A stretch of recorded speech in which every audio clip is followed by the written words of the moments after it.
Notre texte de ce soir, dans l'évangile de Matthieu, chapitre 8. C'est une soirée spéciale. Nous allons prier pour les malades. Matthieu, chapitre 8. Nous lirons à partir du verset 5 jusqu'au verset 13. Matthieu, chapitre 8, versets 5 à 13. Comme Jésus entrait dans Capernaum, un centenier l'aborda, le priant et disant, « Seigneur, mon serviteur est couché à la maison, atteint de paralysie et souffrant beaucoup. » Jésus lui dit, « J'irai et je le guérirai. » Ah, vous ne dites pas Amen? Ah, vous n'avez pas suivi la description. Mon serviteur est couché à la maison, atteint de paralysie et souffrant beaucoup. Jésus lui dit, j'irai et je le guérirai. Amen. Le centenier répondit, Seigneur, je ne suis pas digne que tu entres sous mon toit, mais dis seulement un mot et mon serviteur sera guéri. Car moi, qui suis soumis à des supérieurs, j'ai des soldats sous mes ordres. Et je dis à l'un, va, et il va. À l'autre, viens, et il vient. Et à mon serviteur, fais cela, et il le fait. Après l'avoir entendu, Jésus fut dans l'étonnement, et il dit à ceux qui les suivaient, je vous le dis en vérité, même en Israël, je n'ai pas trouvé une aussi grande foi. Or, je vous déclare que plusieurs viendront de l'Orient et de l'Occident. Plusieurs viendront d'Anvers, de Bruxelles, des États-Unis. Plusieurs, pas seulement ceux qui étaient là. Je vous déclare que plusieurs viendront de l'Orient et de l'Occident et seront à table avec Abraham, Isaac et Jacob dans le royaume des cieux. Est-ce que je parle à quelqu'un?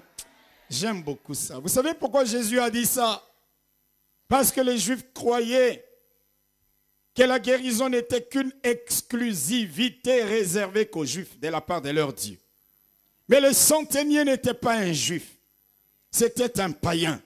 C'était un citoyen romain. Je parle à quelqu'un. Alors le Seigneur veut casser quelque chose dans l'esprit de ses concitoyens pour leur dire, plusieurs viendront. Ce ne sera pas seulement de Jérusalem. Il y en a qui viendront de Syrie, d'autres viendront d'Afghanistan, d'autres viendront de Kigali, d'autres viendront de Kinshasa, d'autres viendront de Lomé. Ils seront enfants de Dieu. Ils auront droit à la guérison. Ils s'asseuront avec Abraham. Alléluia. Isaac et Jacob dans les royaumes des cieux. Mais les fils du royaume seront jetés dans les ténèbres du dehors, où il y aura des pleurs et des grincements des dents. Puis Jésus dit au centenier, va, qu'il te soit fait selon ta foi. Et à l'heure même, le serviteur fut guéri. La guérison. La guérison. La guérison. Alléluia. Voilà une belle histoire de guérison opéré par le Seigneur en faveur de quelqu'un dont il est dit qu'il était couché. Quand vous lisez le même texte dans l'évangile de Luc au chapitre 7e, Luc ajoute d'autres détails. Il dit qu'il était couché, malade, il était atteint de paralysie, il souffrait beaucoup. Et dans l'évangile de Luc, on ajoute même que cet homme était sur le point de mourir. Alléluia. Alors le centenier est allé voir Jésus. Il lui a envoyé des anciens d'Israël. Ils sont allés voir le Seigneur pour lui dire, ici dans notre texte, c'est comme si c'est le centenier lui-même, qu'importe que ce soit lui ou par personne interposée. Ils sont allés voir le Seigneur pour lui dire, mon serviteur est couché à la maison.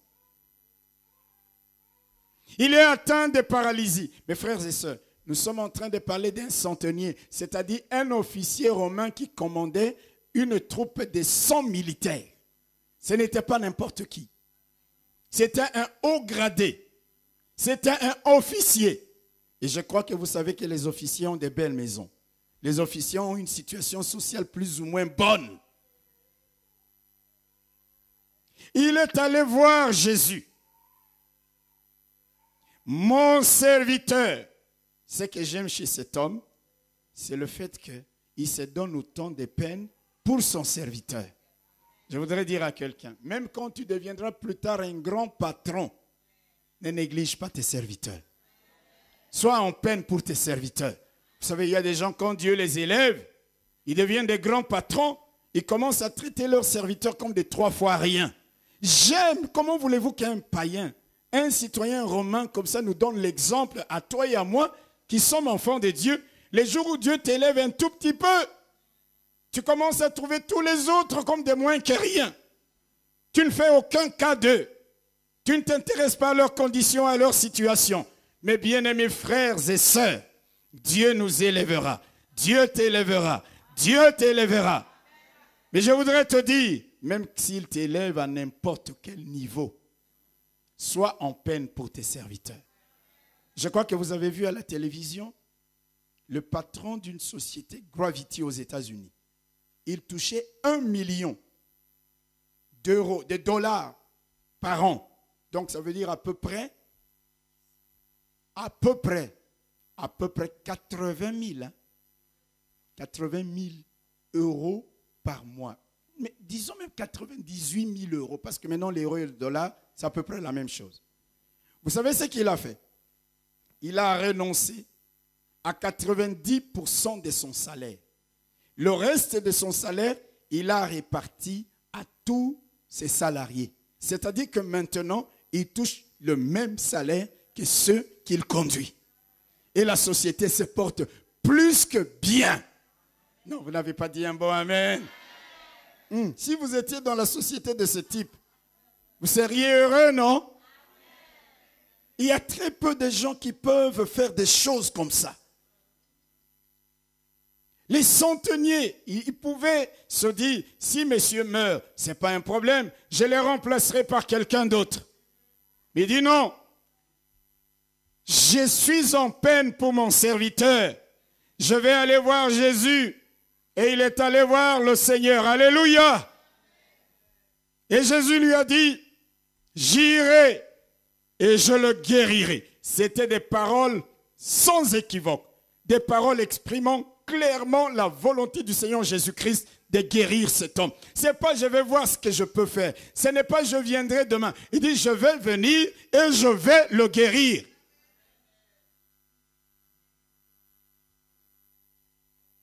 C'est-à-dire que le Seigneur lui donne une parole pour lui donner la confiance en disant, quel que soit l'état dans lequel il se trouve actuellement, quel que soit le fait que tu dises qu'il est paralysé, qu'il est couché, qu'il est sur le point de mourir, ah, j'aime des paroles comme ça. Il dit, ne t'en fais pas, j'irai et je le guérirai, parce que c'est la volonté de notre Dieu de nous guérir. Est-ce que je parle à quelqu'un? Si tu crois que Jésus-Christ est le même hier, aujourd'hui et éternellement, je voudrais te dire encore, aujourd'hui, la volonté du Seigneur, c'est de te guérir de n'importe quelle maladie, quel que soit l'état dans lequel tu te trouves. Jésus n'a pas changé. Il a dit au centenier, j'irai et je le guérirai. Il n'a pas tenu compte du fait qu'il est paralysé. Il n'a pas tenu compte du fait qu'il est sur le point de mourir. Vous vous rappelez de Jésus? Vous vous rappelez de Jairus? Il est venu voir Jésus pour lui dire, Seigneur, fais vite, ma fille est en train de mourir, elle est à l'extrémité. Et vous connaissez l'histoire, la femme qui avait la perte de sang a pris du temps, elle a touché Jésus, elle a été guérie, encore une guérison divine. Et puis, après cela, le Seigneur va vers la maison de Jairus et il y a une délégation qui court devant le Seigneur pour lui dire, pour dire à Jairus, ça ne sert plus à rien. Ta fille est morte. Mais la Bible dit, Jésus dit à Jairus, sans tenir compte de ses paroles, Jésus dit à Jairus, crois seulement.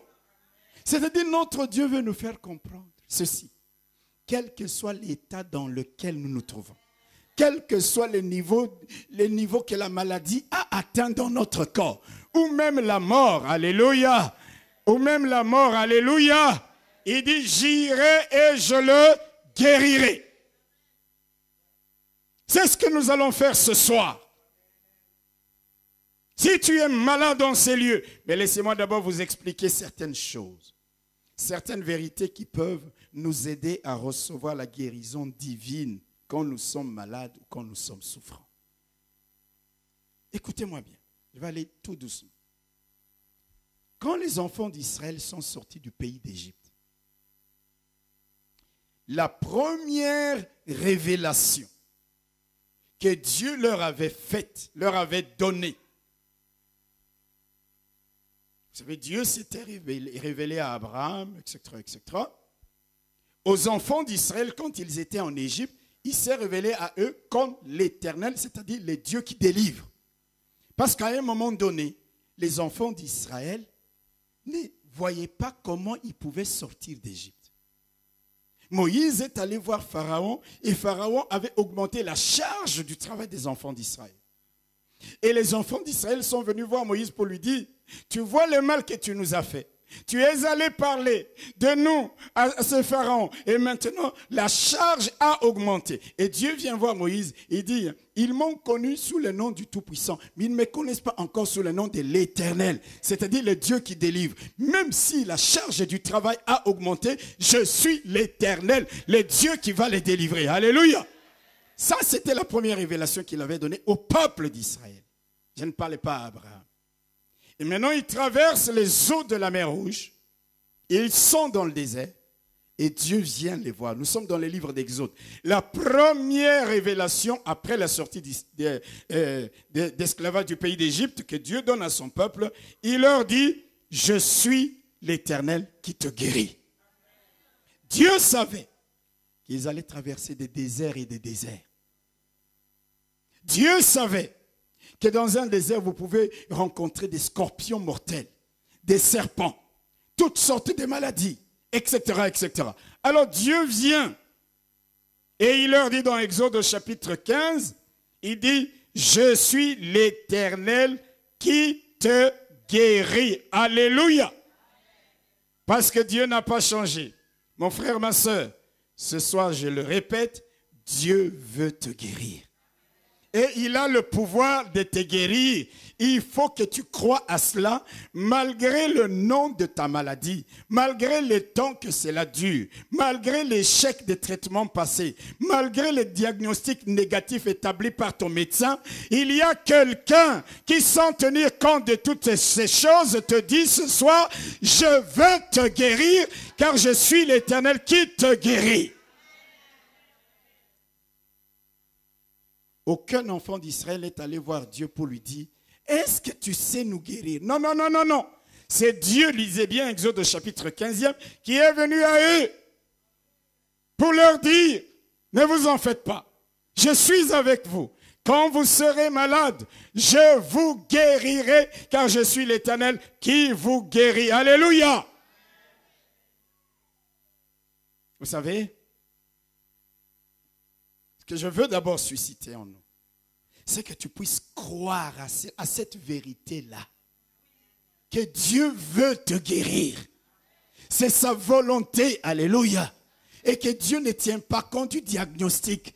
Dieu ne tient pas compte du traitement passé qui a échoué. Il dit simplement, j'irai et je le guérirai. Vous croyez que le centenier n'avait pas fait venir des médecins à la maison pour son serviteur? Oui, il avait fait venir des médecins. Il avait fait venir des gens qui étaient censés guérir cet homme malade. Mais ça n'avait pas marché. En dernier recours, donc, il se tourne vers le Seigneur. Et le Seigneur, sans tenir compte qu'il y avait entre guillemets des spécialistes qui étaient déjà passés à la maison, il entend simplement la présentation de la situation du serviteur et il répond, il dit, ne t'en fais pas, j'irai et moi, je le guérirai. Dieu veut te guérir. Dieu veut te guérir. Ce qu'il te faut, ce qu'il me faut, c'est de croire en cela. C'est d'avoir confiance en Dieu. Quand il dit une chose, Dieu est capable de l'accomplir.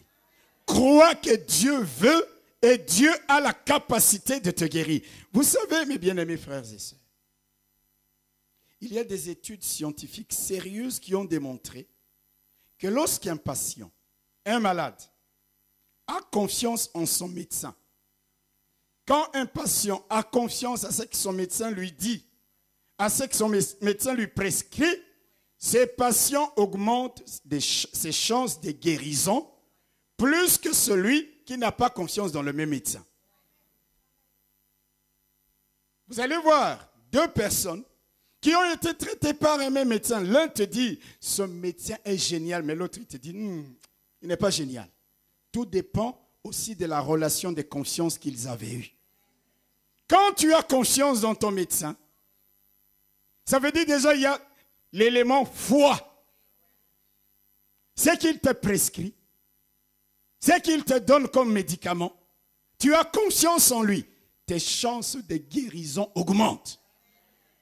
Quand tu n'as pas confiance, tu opposes déjà un blocage aux médicaments que tu prends. C'est pourquoi quand tu vas à l'hôpital, cherche à avoir une bonne relation avec ton médecin. Si tu les vois bizarres, va dans un autre hôpital. Dites Amen. Il faut un climat de confiance parce que cela procède déjà de la guérison en ta faveur. C'est pourquoi je voudrais commencer par nous dire, Dieu a dit à son peuple, je suis l'Éternel qui te guérit. Il faut que tu crois en cela, il faut que tu aies confiance en Dieu. Vous savez ce qui s'est passé? Dieu a voulu faire le même test avec les enfants d'Israël.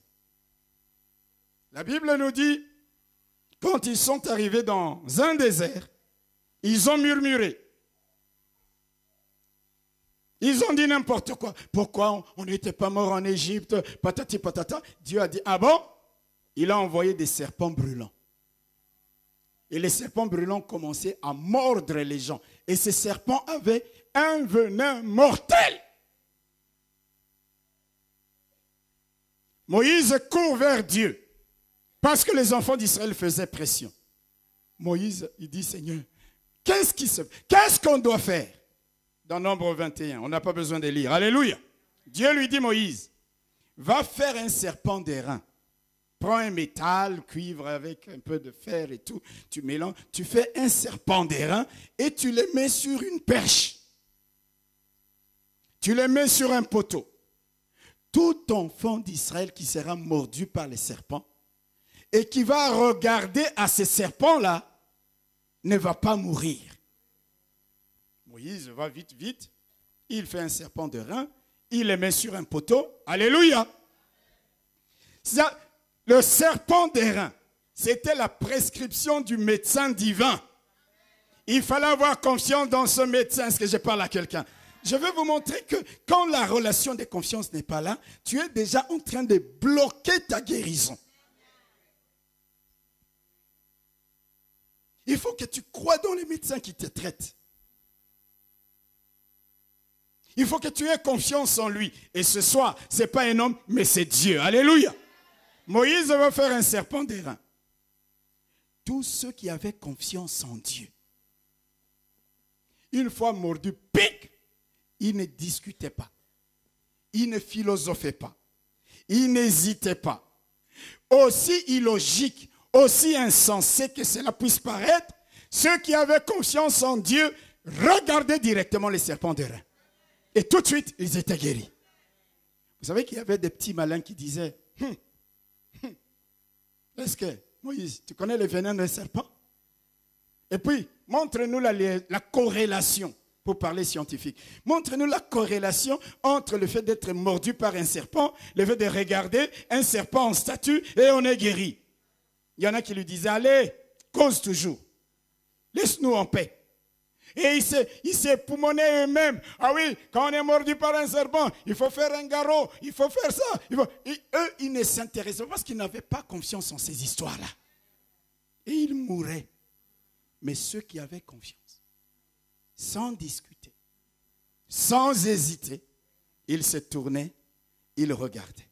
Vous savez, mes bien-aimés frères et sœurs, ce n'était pas aussi facile que ça. Les serpents étaient morts. Alléluia.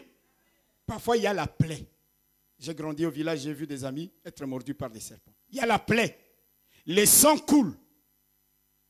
Le venin, le poison entre dans le sang, commence à remonter vers le cerveau.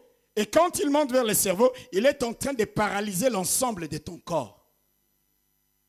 Le premier réflexe de l'homme qui a été mordu, c'est de regarder d'abord où il a été mordu, parfois même de chercher à tuer les serpents, parfois même d'essayer de se soigner. Alors là, ils étaient face à un problème. Est-ce qu'il fallait regarder la plaie? Est-ce qu'il fallait sentir ce poison qui montait? Ou bien regarder? La situation n'était pas aussi aisée que ça. Il fallait avoir confiance dans ce que Dieu avait dit. Certaines personnes ils disaient qu'il y ait la plaie. Je sens le poison qui monte. Je sens le venin qui monte. Ma jambe s'alourdit, s'engourdit. Je sens, je vois la plaie. Mais on m'a dit une chose.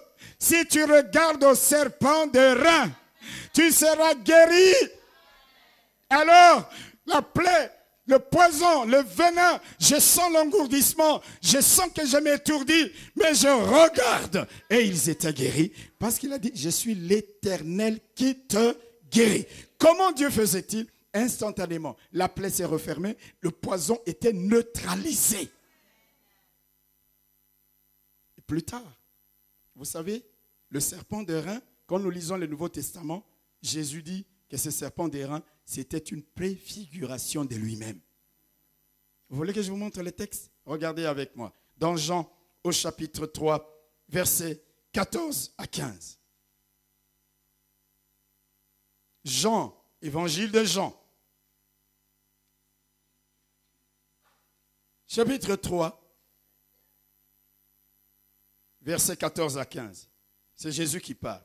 Il dit, et comme Moïse éleva les serpents dans le désert, alléluia, il faut de même que le Fils de l'homme soit élevé.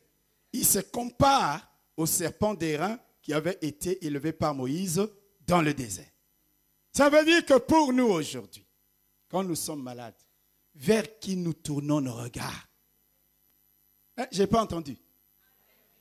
Vers le serpent d'airain qui est Jésus. C'était une préfiguration. En d'autres termes, quel que soit l'état de la plaie, quel que soit ce que tu sens comme venin qui monte, quel que soit l'état de l'engourdissement de la jambe, il faut qu'on se tourne vers celui qui a dit, je suis l'Éternel qui te guérit. Dites Amen. Vous devez avoir foi en la guérison divine. Vous devez croire et vous attendre à être guéri. Ne me pose pas de questions sur la manière dont, comment ça va se passer. Je n'en sais rien. Je sais simplement une chose. Quand on regardait les serpents d'airain, quel que soit l'état, l'évolution du venin dans le corps, on était instantanément guéri.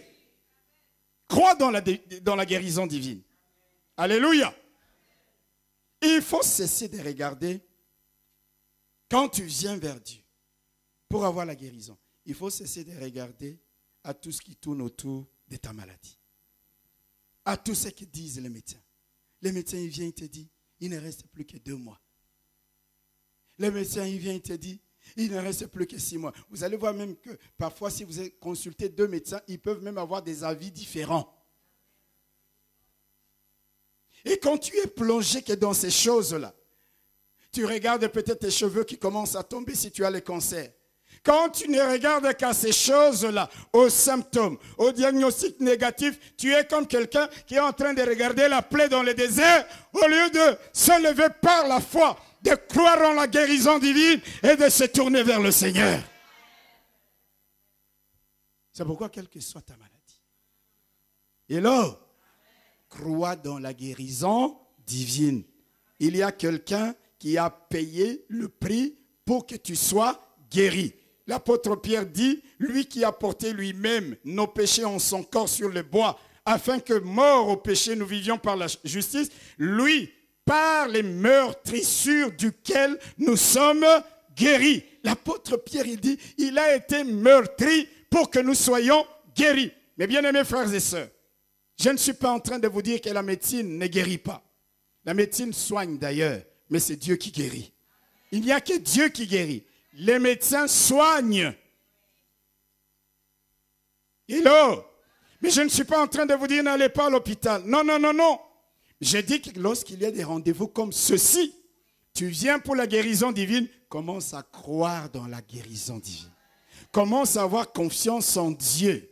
Il a le pouvoir de te guérir, quel que soit le nom de la maladie, quelle que soit l'évolution de la maladie, parce que Jésus n'a pas tenu compte que le serviteur du centenier était déjà paralysé, était déjà en train de mourir. Il a simplement dit, j'irai et je le guérirai. C'est-à-dire, j'ai le pouvoir même sur la paralysie. J'ai le pouvoir même sur la mort. J'ai le pouvoir même sur cette maladie qui le tient couché. J'irai seulement et je le guérirai. Crois dans la guérison divine.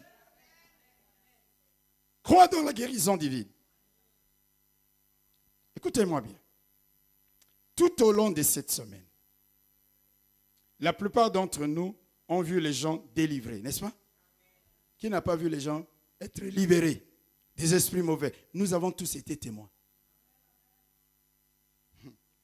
Ce qui me surprend dans nos églises, écoutez, je vais vous dire une vérité pour booster votre foi.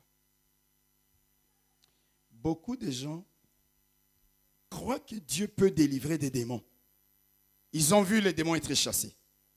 Ils croient que les serviteurs de Dieu peuvent chasser les démons au nom de Jésus-Christ. Vous les croyez, n'est-ce pas? Vous l'avez vu, n'est-ce pas? Mais regardez, la chose qui est bizarre, les mêmes personnes qui sont convaincues que Dieu délivre des démons, qui ont vu les démons être chassés, qui ont vu le serviteur de Dieu chasser des démons, les mêmes personnes-là ont beaucoup de difficultés à croire que Dieu puisse guérir les malades à travers les mêmes serviteurs.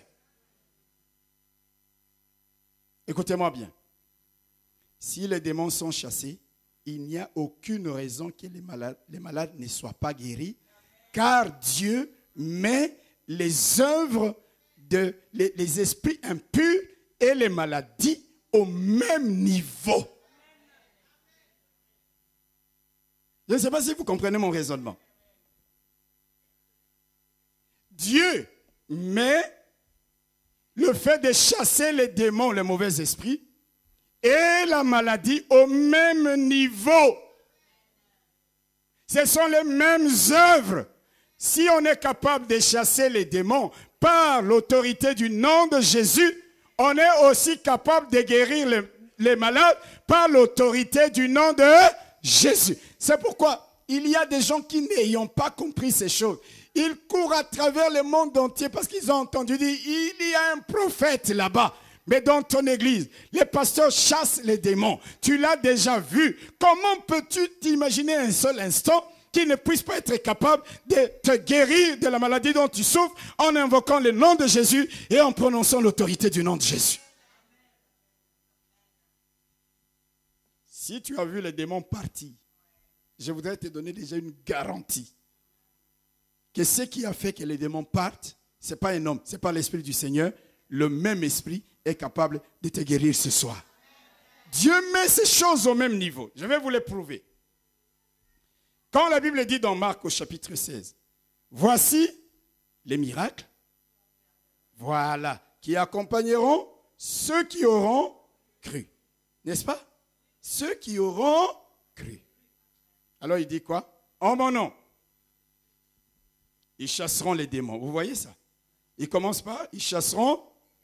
Est-ce que dans ces lieux, les démons n'ont pas été chassés? Dans nos assemblées, les démons ne sont-ils pas chassés? Amen. Dites un bon amen, amen, amen. Mais oui. Alors, il dit, il continue. Ils parleront des nouvelles langues. Il y a des gens qui parlent des nouvelles langues ici. Ils saisiront des serpents. Je ne te demande pas d'aller chercher les serpents pour les saisir. Mais en tout cas, vous savez, il y a des serpents qu'on envoie qui sont des serpents diaboliques. pour aller mordre des gens. Hello? Si on t'envoie des trucs comme ça ne marchera pas avec toi. Écoutez, il continue. S'ils boivent quelques breuvages mortels, ils ne leur feront point de mal. Et puis il continue sur la même lignée. Il dit quoi? Ils imposeront les mains aux malades et les malades seront. Mais dites Amen. Vous voyez, Dieu met au même niveau le fait de chasser les démons et le fait qu'on vous impose les mains et vous êtes guéris. Vous savez, un jour j'étais aux États-Unis. Vous savez, on a demandé à tous les pasteurs d'être devant. Bon, moi je suis allé, vous voyez les pasteurs américains là, c'est des castards. Moi je crois qu'on ne me voyait pas très bien à côté d'eux. Vous savez pourquoi? Parce que les gens, quand ils venaient, ils allaient chez les autres. Moi j'étais là. Peut-être qu'on ne me voyait pas. Peut-être qu'ils disaient ces petits-là, allez. Mais il y a eu quelqu'un qui a fait une erreur d'appréciation. Parce qu'il est venu vers moi. C'était une erreur. Quand je lui ai imposé les mains, j'ai commencé à prier. Cette personne est tombée presque à 2 mètres. Dès que les autres ont vu ça, Bishop, tout le monde maintenant, t'es sûr ma fille. Alléluia. J'avais maintenant une longue file devant moi. Mes bien-aimés frères et sœurs, si tu crois qu'on peut chasser les démons, la Bible dit, c'est dans le même registre. Vous imposerez aussi les mains aux malades et les malades seront guéris. Est-ce que quelqu'un croit ce soir? Lorsqu'on va lui imposer les mains ici, il recevra sa guérison. N'allez pas chercher qu'un type qui a, je ne sais pas moi, quel titre. Si ce type chasse les démons par le même esprit, ton pasteur à la Nouvelle-Jérusalem chasse les démons par le même esprit. Maintenant, quand il est question de guérison, tu vas seulement là-bas. Et tu dis, notre pasteur, c'est juste les démons. C'est le même registre. Écoutez, je vous donne une autre preuve. Marc, évangile de Marc, le même texte, le même évangile plutôt, au chapitre 1er. Verset 34, pour vous faire comprendre, mes bien-aimés frères et sœurs, si tu vois les démons être chassés, tu dois aussi voir les malades être guéris. Marc chapitre 1er, verset 34. La Bible nous dit, Jésus guérit beaucoup de gens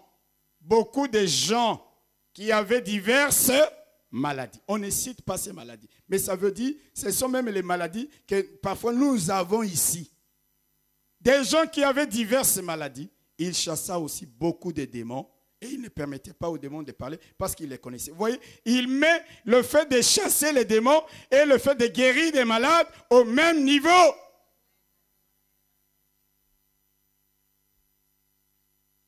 Alors écoute-moi bien. Si tu commences à chasser les démons, n'hésite pas à imposer les mains aux malades. Parce que c'est la même chose, c'est le même esprit qui opère.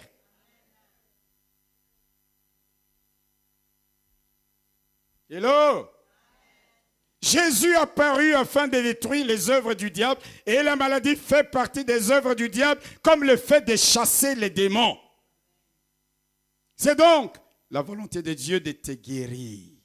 À l'officier romain, il a dit, j'irai et je guérirai ton serviteur. À toi et à moi aujourd'hui, il dit, je souhaite que tu sois en bonne santé et que tu prospères. Je suis l'Éternel qui te guérit de toute maladie. Alléluia. Il veut te guérir et il a le pouvoir de te guérir. Crois en cela.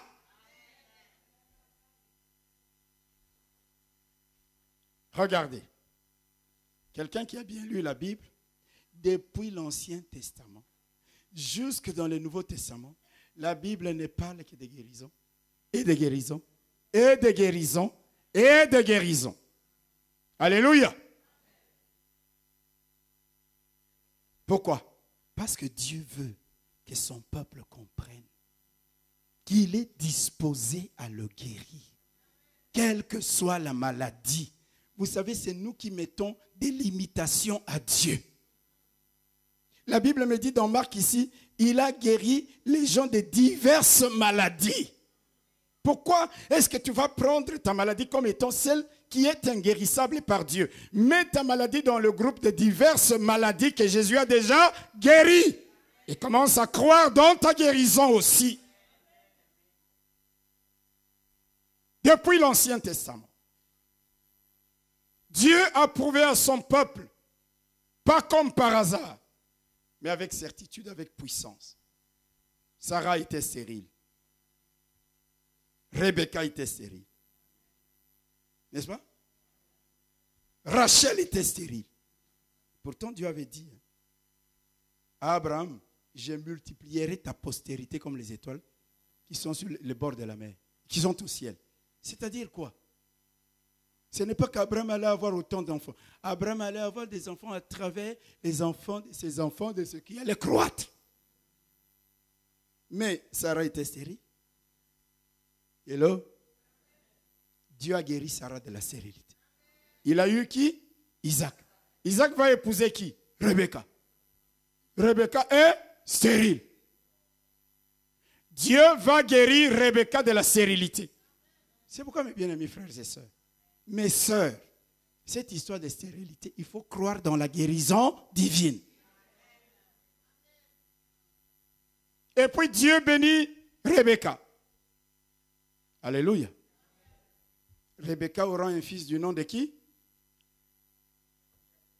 Jacob. Qui va épouser? Qui était stérile.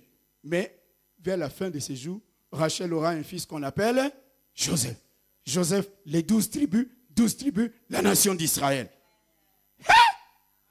Il leur a montré que la stérilité peut échouer chez les médecins, mais pas chez notre Dieu. Quand Aaron et Marie murmurent contre Moïse dans le désert, la Bible nous dit Marie est frappée par la lèpre. Pah! Moïse va voir Dieu.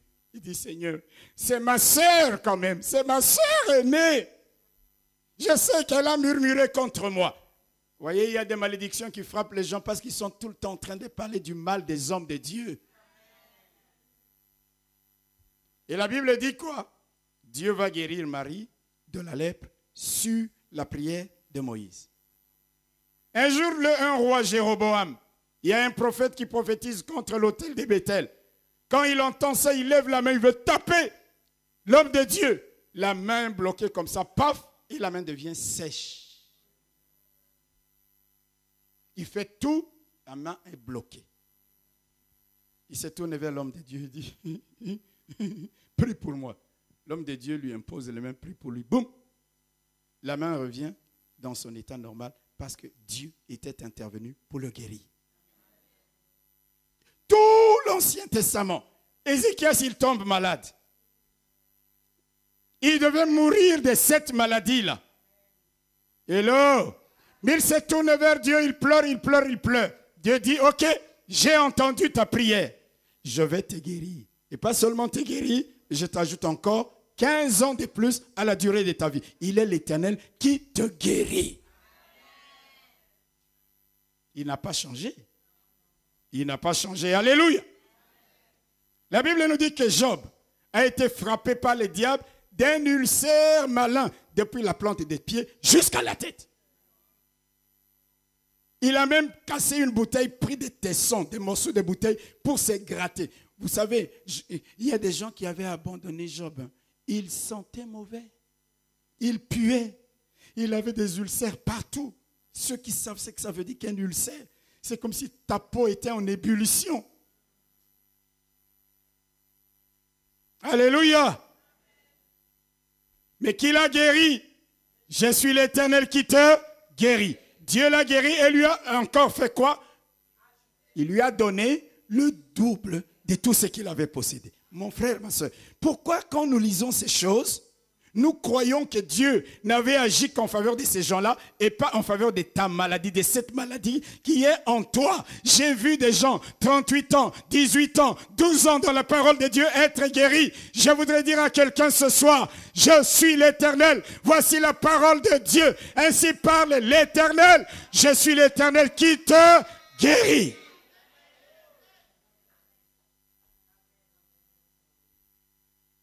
Il y a tellement d'épreuves de guérison divine que le temps nous ferait défaut pour les mentionner toutes.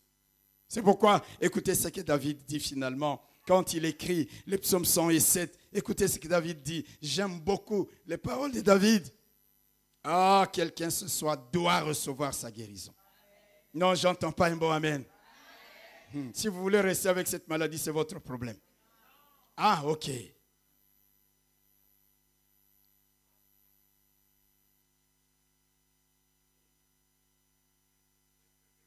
C'est dans le psaume 107, là où il dit, c'est l'Éternel qui te guérit de toutes.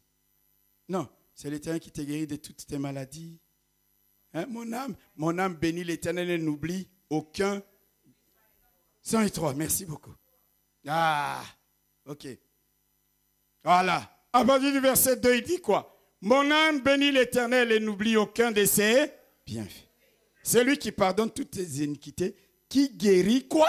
Certaines de tes maladies. Ah non, non, chez moi c'est écrit certaines. Vous êtes formidables. Il dit quoi? C'est lui qui pardonne toutes tes iniquités, qui guérit toutes tes maladies. Dites Amen. C'est nous qui limitons Dieu. Je voudrais que ce soit tu aies confiance dans le médecin divin.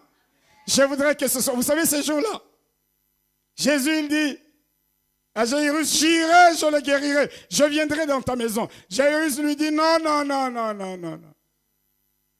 S'il te plaît, je ne suis pas digne de t'accueillir.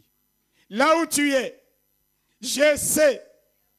Là où tu es, si tu dis un mot, même à des milliers de kilomètres, même si la personne est en train de mourir, même si le diagnostic, là où tu es, Jésus le regarde et dit, quoi? J'ai jamais vu une aussi grande foi, même en Israël. C'est-à-dire même parmi le peuple de Dieu. Vous voyez, Jésus disait que parfois il y a des choses que les païens font qui les surprennent plus que ce que toi et moi nous faisons. On est là, moi je suis des lâches, moi je suis de la Nouvelle-Jérusalem. Il y a parfois des choses que les païens font. Donc David faut dire, je ne veux pas que des païens fassent des choses qui étonnent Dieu et moi je n'étonne pas Dieu.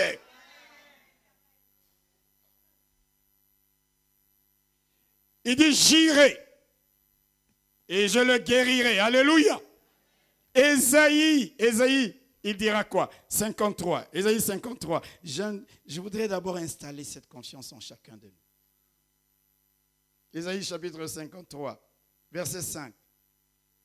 Qu'est-ce qu'il dit? Il était blessé pour nos péchés, brisé pour nos iniquités.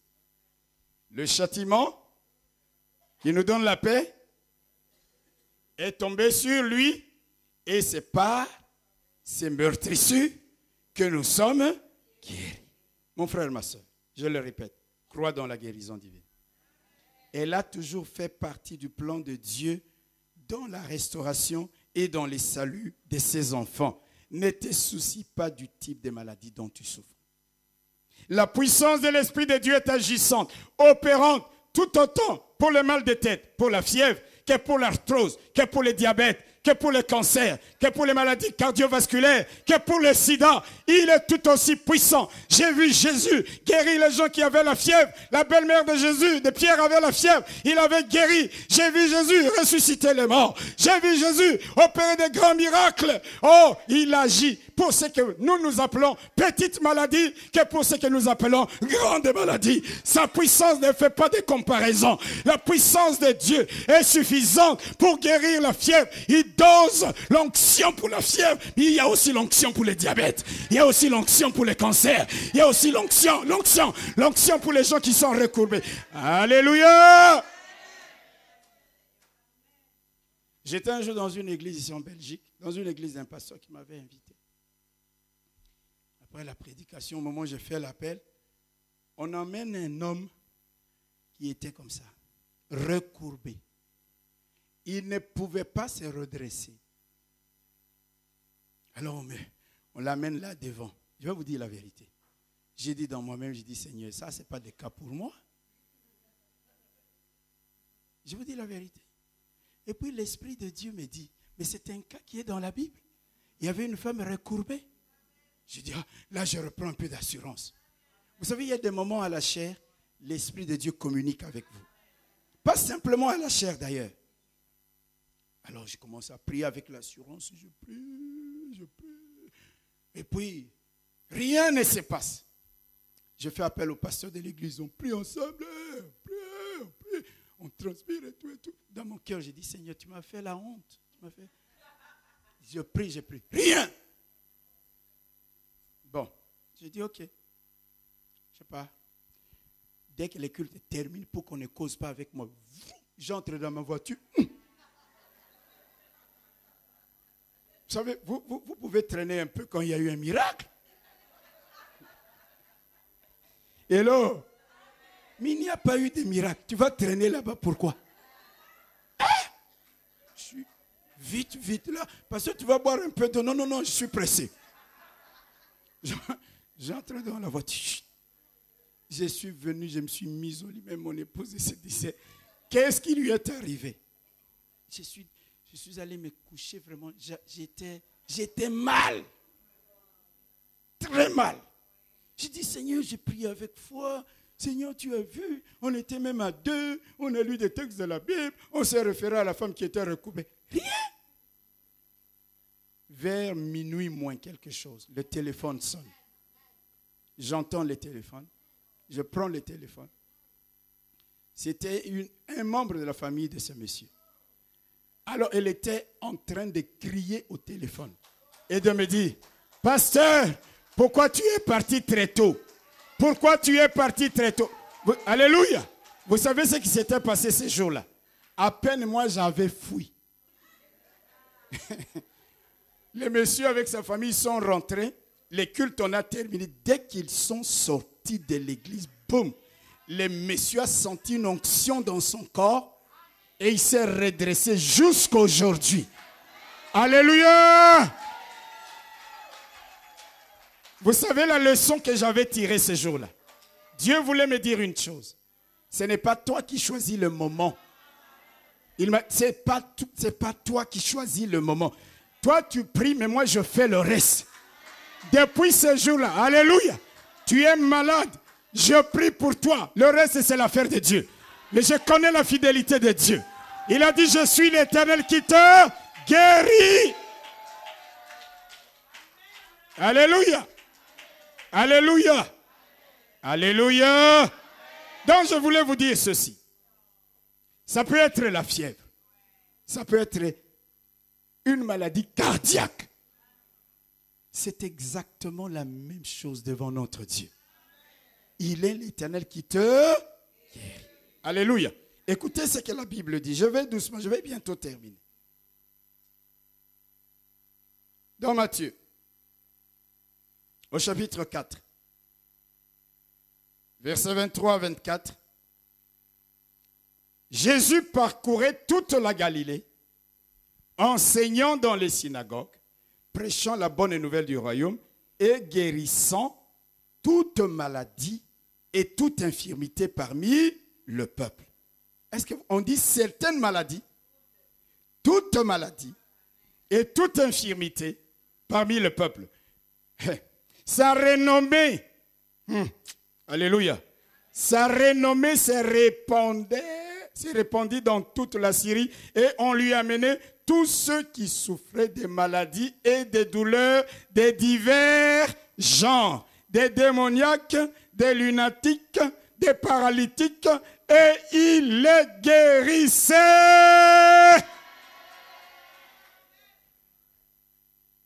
Pourquoi il ne le ferait pas pour ta maladie, la maladie qui t'affecte? Un jour, le cousin de Jésus est arrêté.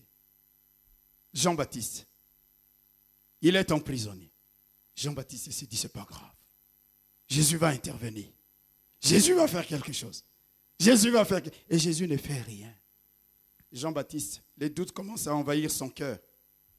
Il appelle 2 de ses disciples. Il dit, allez demander à Jésus. Les Jésus là. Pourtant, Jean-Baptiste, c'est lui qui avait dit à ses disciples, voici l'agneau de Dieu. Vous savez, dans le doute, quand tu vois quelqu'un douter, arrête de lui dire, frère, il faut avoir la foi, il faut avoir la foi. Exhorte-le ou exhorte-la, lui autrement. Même Jean-Baptiste a douté. Abraham a douté. Les doutes font partie de la nature humaine. Alors il envoie 2 disciples et dit, allez demander à ce Jésus-là, si c'est vraiment lui Jésus, si c'est vraiment lui le Messie, ou bien nous devons en attendre un autre. Parce que jusque-là, j'attends qu'il fasse quelque chose pour moi, il ne se passe rien. Les disciples vont voir Jésus. Jésus dit, la meilleure réponse que je vais vous donner, c'est ce que je vais faire tout de suite. Alléluia. Écoutez ce que Jésus fait. Nous sommes toujours dans cet évangile de Matthieu, au chapitre 11. À partir du verset 4e. Jésus leur répondit, allez rapporter à Jean ce que vous entendez et ce que vous voyez. Qu'est-ce que vous voyez? Les aveugles voient, les boiteux marchent, les lépreux sont purifiés, les sourds entendent, les morts ressuscitent et la bonne nouvelle est annoncée aux pauvres. Dites Amen. Alors il ajoute, heureux ceux pour qui je ne serai pas une occasion de chute. Heureux ceux pour qui Jésus ne sera. Comment Jésus devient-il une occasion de chute dans nos vies? Nous avons un problème. Nous avons une maladie. Et puis nous commençons à dire, est-ce que vraiment Jésus guérit? Est-ce que vraiment Jésus va me guérir?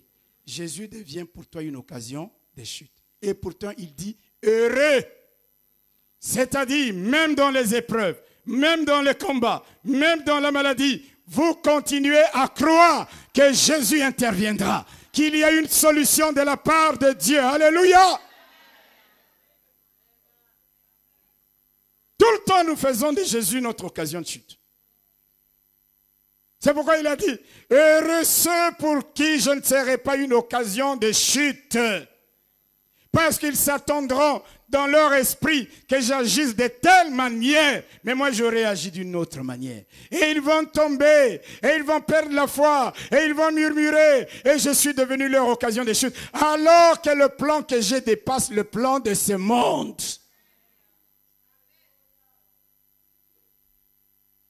Il dit, allez dire à Jean-Baptiste.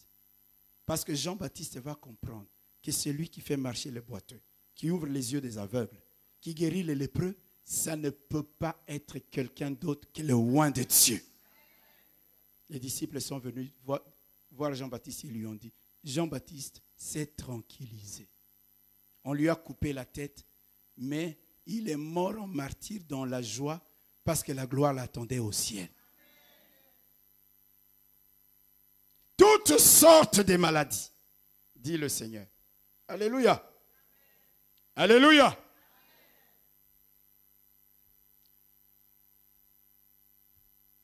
Là, j'ai parlé de beaucoup de choses de l'Ancien Testament. Je n'ai pas le temps de vous parler de beaucoup de choses du Nouveau Testament. Mais pour terminer, revenons à notre texte de Matthieu chapitre 8. Est-ce que quelqu'un a confiance en Dieu pour la guérison divine?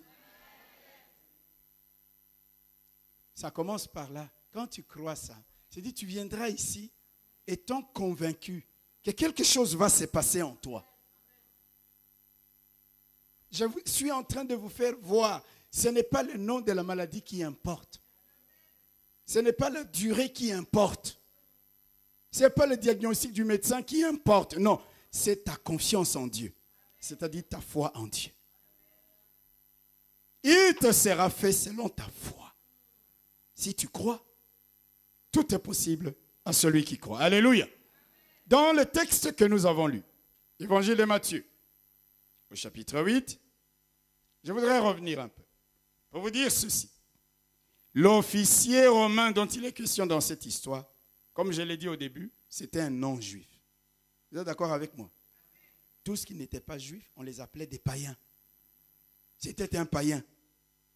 Mais malgré les préjugés, et la haine que les Romains avaient vis-à-vis des Juifs, cet officier-là avait un bon cœur. Il aimait Israël.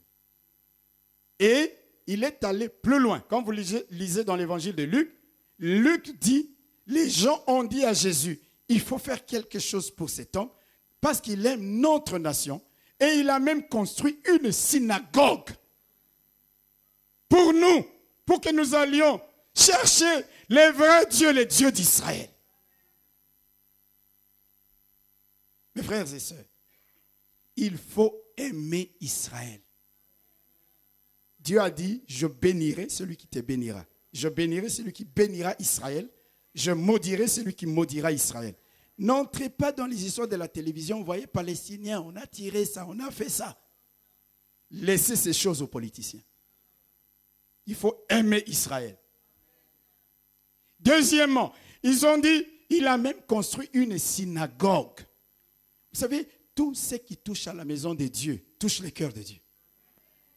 Il y a des gens qui n'ont aucun respect pour la maison de Dieu. Aucun respect pour l'œuvre de Dieu. Ils peuvent voir des ampoules et là qui ne s'allument pas, des chaises qui sont tombées, n'importe quoi. Ça ne lui dit rien. Dieu te bénira quand la maison de Dieu te tient à cœur. L'œuvre de Dieu te tient à cœur. Quand tu viens, tu trouves que c'est sale. Même si tu n'es pas préposé, tu commences à balayer. Il arrive des moments, tu trouves l'électricité, les gens sont partis. Est-ce que dans nos maisons, quand tu sors d'une chambre, tu laisses l'électricité allumée? Mais à l'église, ça ne fait rien. Quand il va à la toilette, il déroule 2 kilomètres de papier toilette. Est-ce que chez toi, à la maison, tu déroules 2 kilomètres de papier toilette? Mais on dit c'est l'église. Comme si c'était l'affaire du pasteur. C'est la maison de Dieu. Je parle à quelqu'un. Quand tu aimes la maison de Dieu, tu touches les cœurs de Dieu. Ils ont dit, il aime notre nation et il a bâti une synagogue pour nous. Oh, ces deux choses-là ont touché les cœurs de Jésus. Alléluia.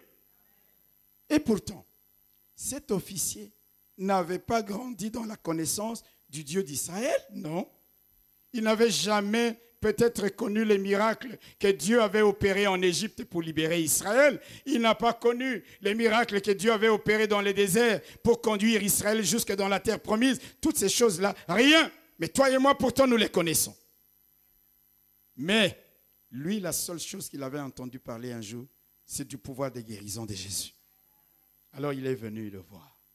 Il est venu le voir. Et Jésus lui dit, j'irai et je le guéris. Il dit non. Non, ne viens pas chez moi. Je ne suis pas digne. Ah, franchement, je vais vous dire la vérité. Si c'était moi, même si ma maison est sale, j'allais téléphoner. À cette époque, il n'y avait pas de téléphone. J'allais lui dire, Seigneur, attends un peu. Toi, tu viens doucement. Moi, je vais avant. J'ai un petit problème à régler. Quand une autorité vient chez toi, même tous les quartiers, ils commencent à te trouver. Imagine un jour, tu reçois l'invitation que le roi des Belges va venir chez toi. Tu vas lui dire non. Même si tu habites où tu habites là. Ne fût-ce que pour frimer dans les quartiers. Pour commencer à avoir une histoire à raconter. Moi, vous savez, j'étais à la maison. Mon téléphone a sonné, c'était le roi. Il est venu, ici au salon, on a mangé les foufous. Ici. Mais l'officier, il est d'une grande humilité. Il dit non, Seigneur. Mais je vais vous faire comprendre pourquoi cette humilité. Il dit, je ne suis pas digne que tu viennes chez moi à la maison. Dis seulement un mot. Ok? Vous savez pourquoi il parle ainsi? Parce que cet officier ne voyait pas Jésus comme un simple homme. Comme un prophète ordinaire. Il voyait en Jésus-Christ un être illimité. Avec un pouvoir illimité. Tout puissant. avec un pouvoir absolu, ayant autorité sur toute domination, sur toute maladie, sur toute puissance, sur toute situation. Il dit, je veux, Seigneur, t'épargner de te fatiguer de marcher jusqu'à ma maison. Parce que là où tu es, ce n'est pas une question d'espace, de temps, de distance, de proximité. Toi, tel que j'ai entendu parler de toi, c'est ce qu'on appelle la foi. Il dit, ça ne sert à rien, Seigneur.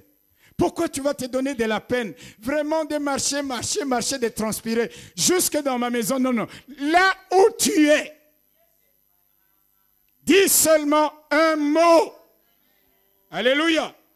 Il voyait en Jésus quelqu'un capable, par un mot, de changer les choses, de guérir les malades, de briser la paralysie, d'élever la souffrance. Ce païen, il était formidable. Il était formidable. Alléluia. Et dit, ça ne vaut pas la peine que tu viennes jusqu'à chez moi. Pourquoi parcourir autant de kilomètres, Seigneur?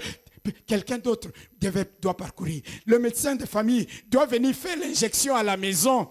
Les médecins de famille doivent venir palper mon bébé, mon serviteur, pour dire où est-ce que tu as mal, de quoi tu souffres. Fais d'abord le diagnostic, fais des prescriptions. Il dit, ça c'est les gens du monde. Mais toi, Éternel, tu peux ne pas toucher. Tu peux ne pas voir la personne. Tu peux ne pas aller là-bas. Tu n'es pas comme un homme. Tu n'es pas comme un médecin ordinaire.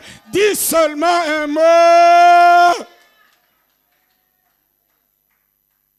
C'est-à-dire, les centeniers fait comprendre à Jésus. Il dit, moi j'ai compris qui tu es.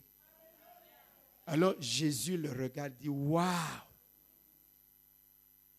incroyable. Même en Israël, je n'ai pas trouvé une personne avec une telle foi. C'est-à-dire même parmi le peuple de Dieu. L'officier a étonné Jésus. Quelqu'un peut dire amen? Toi, est-ce que toi tu étonnes Jésus? Tu l'étonnes en quoi? Quand tu parles du mal tout le temps des autres, tu ne l'étonnes pas? Il faut que nous fassions des choses qui étonnent le Seigneur. Quelqu'un peut dire amen? Tu es consacré dans l'œuvre de Dieu. Même quand tout le monde te lâche, mais tu es là. Tu es derrière ton pasteur. Même quand la tempête est là, tu es là. Le Seigneur regarde et dit, non, non, non, non. Cette sœur me surprend. Tu es consacré. Est-ce que je parle à quelqu'un? Tu soutiens l'œuvre de Dieu. Même quand les autres murmurent et disent, mais toi tu dis, ça c'est votre problème. Tu étonnes Dieu. Tu surprends Dieu. Par ta fidélité dans les dîmes et les offrandes. Tu surprends Dieu. Cet officier refusait de limiter Dieu. Il dit, tu n'es pas un homme. Un homme doit venir. Messieurs, ouvre la bouche. Montre.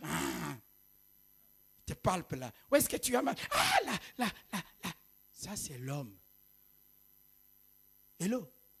L'officier romain dit, ça, ce sont des pratiques humaines, Seigneur. Toi, non. Tu n'as pas besoin de les palper. Tu n'as pas besoin de le toucher. Tu n'as même pas besoin de le voir. Tu le vois déjà. Tu l'as déjà touché. Tu as déjà tout fait. Dis juste, libère une parole.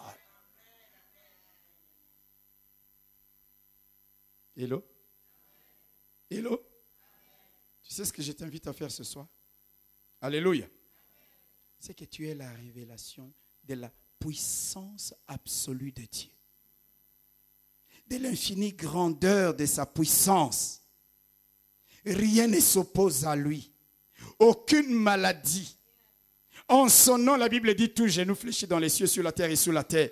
La maladie, quel que soit son nom, quels que soient les traitements passés, la maladie fléchit ses genoux. Les démons fléchissent leurs genoux. L'infirmité fléchit ses genoux. Les handicaps fléchissent ses genoux. Rien ne lui résiste. Alléluia! Ce dont tu as besoin ce soir, c'est de comprendre qu'il est l'Éternel qui te guérit. Et que rien ne peut empêcher Dieu de te guérir. Est-ce que tu as reçu la révélation de ce Dieu-là? Lève-toi si tu as reçu la révélation de Dieu.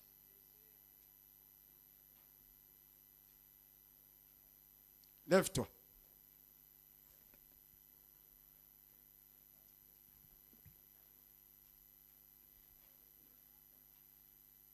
Si ce soir, écoute-moi bien, tu es malade ici, en ces lieux, quel que soit le nom de la maladie,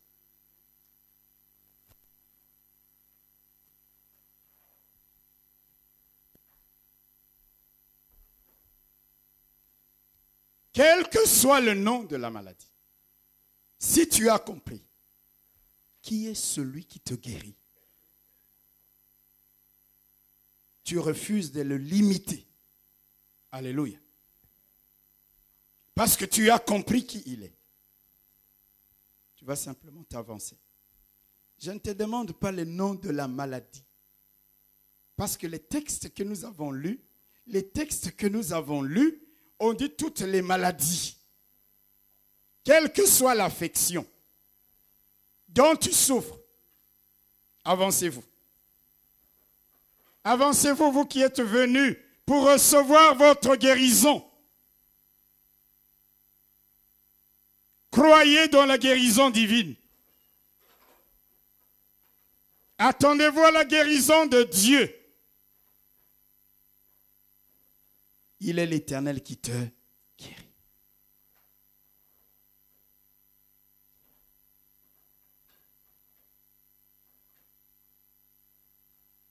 Vois Jésus comme les centeniers l'avaient vu. Pas comme un médecin ordinaire qui doit procéder à des tâtonnements, à des examens pour savoir quel médicament te donner. Jésus sait tout. Il est capable de tout.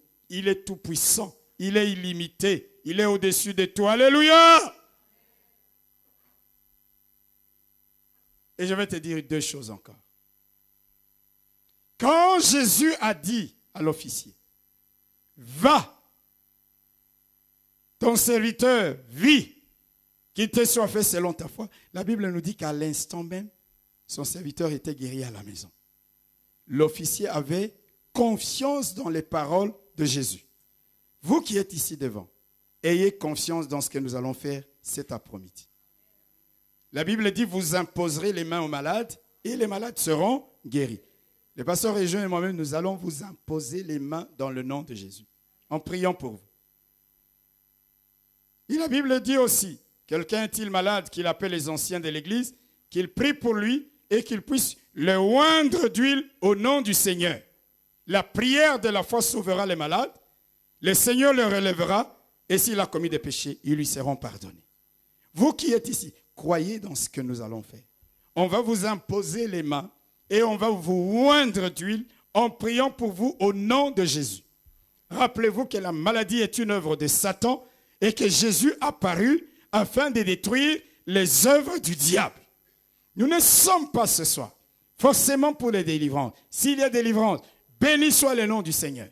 Mais nous sommes là pour prier, pour la guérison divine dans les corps. La guérison.